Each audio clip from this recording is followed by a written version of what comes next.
Welcome to learn with Rivington YouTube channel.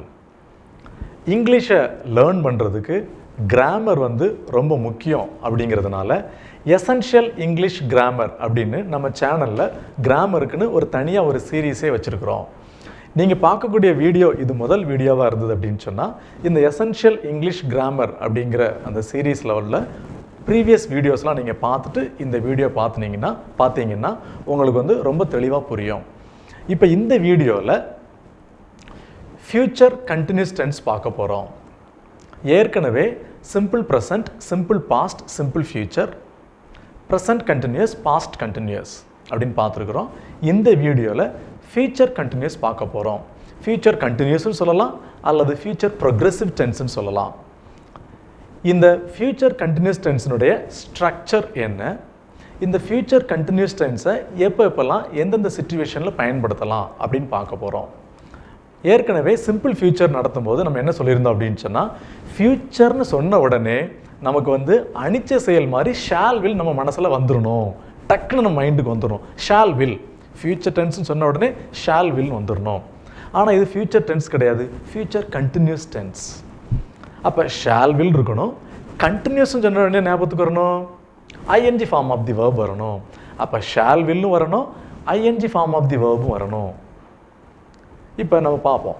அதாவது I, we first person, you second person, he, she, it, they third person.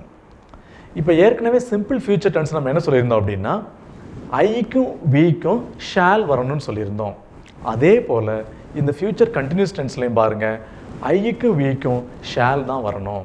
அதாவது I shall be coming, இங்கே extra ஒரு be அப்படிங்கிறத மட்டும் நம்ம add பண்ணுறோம். So I shall be coming. அடுத்தது we shall be coming.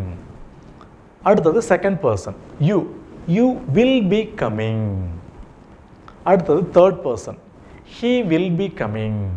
அடுத்தது she will be coming, it will be coming, and they will be coming.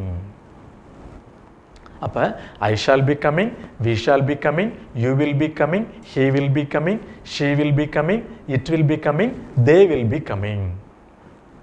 அப்போ ஃபியூச்சர் கண்டினியூஸ் டென்ஸ்னு சொன்ன உடனே என்ன ஞாபகம் வச்சுக்கணும் அப்படின்னு சொன்னால், ஷால் ஆர் வில், ஃபியூச்சர் டென்ஸுக்கு உள்ள shall or will plus be plus ING form of the verb. ING form of the வேர்பை எப்படி சொல்லலாம், present participle of the given வேர்புன்னு சொல்லலாம், அல்லது V4ன்னு சொல்லலாம். சிம்பிளாக ஞாபகம் வச்சுக்கிட்டதா இருந்தால். ஏன் V4ன்னு சொல்கிறோம் அப்படின்னா, present form, past participle, present participle, infinitive அப்படின்னு 5 ஃபார்ம்ஸ் இருக்குது. அதில் 4வது ஃபார்ம் V4, அதாவது present participle ING form of the verb. அப்போ நம்ம என்ன பார்த்துருக்குறோம் அப்படின்னு சொன்னால், ஃப்யூச்சர் கண்டினியூஸ் டென்ஸினுடைய ஸ்ட்ரக்சர் பார்த்துருக்குறோம். இப்போ அடுத்து நம்ம பார்க்கக்கூடியது இந்த ஃப்யூச்சர் கண்டினியூஸ் டென்ஸை எந்தெந்த சிச்சுவேஷனில் பயன்படுத்தணும் அப்படின்னு பார்க்க போகிறோம். இங்கே சிச்சுவேஷன் சொல்லும்போது கீவேர்ட்ஸ், அதாவது சிம்பிள் ஃப்யூச்சர் டென்ஸுக்கு என்ன கீவேர்ட்ஸ் பயன்படுத்தணுமோ அதே கீவேர்ட்ஸை தான் ஃப்யூச்சர் கண்டினியூஸ் டென்ஸுக்கு பயன்படுத்தலாம். சிம்பிள் ஃப்யூச்சர் டென்ஸுக்கு என்னெல்லாம் கீவேர்ட்ஸ் சொல்லியிருந்தோம், டுமாரோ, நெக்ஸ்ட் இயர், அல்லது ஏதாவது ஒரு ஃப்யூச்சர் இயர், அல்லது ஃப்யூச்சர் மந்த், அதாவது நெக்ஸ்ட் மந்த், நெக்ஸ்ட் வீக், அப்புறம் சூன், அப்புறம் ஷார்ட்லி. இந்த மாதிரி சிம்பிள் ஃப்யூச்சருக்கு என்னென்ன கீவேர்ட்ஸ் பயன்படுத்தணுமோ எல்லா கீவேர்ட்ஸையுமே எதுக்கு பயன்படுத்தலாம், இந்த ஃப்யூச்சர் ப்ரொக்ரெசிவ் டென்ஸ் அல்லது ஃப்யூச்சர் கண்டினியூஸ் டென்ஸுக்கும் பயன்படுத்தலாம். உதாரணத்துக்கு பாருங்களேன், ஒரு சில எக்ஸாம்பிள்ஸ் பார்ப்போம். இப்போ I shall be attending a meeting tomorrow. இப்போ டுமாரோன்றது keyword. he will be coming next week. அப்போ நெக்ஸ்ட் வீக்ன்றது கீவேர்டு.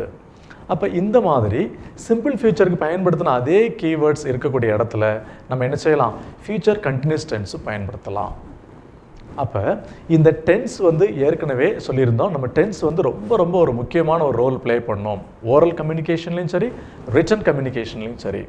அப்போ இந்த மாதிரி டென்சஸை டீட்டெயில்டாக நம்ம படிச்சுக்கிட்டோம் அப்படின்னு சொன்னால், நம்ம எழுதும்போதும் சரி, நம்ம பேசும்போதும் சரி, தப்பு இல்லாமல் இங்கிலீஷை பேசவும் செய்யலாம், எழுதவும் செய்யலாம்.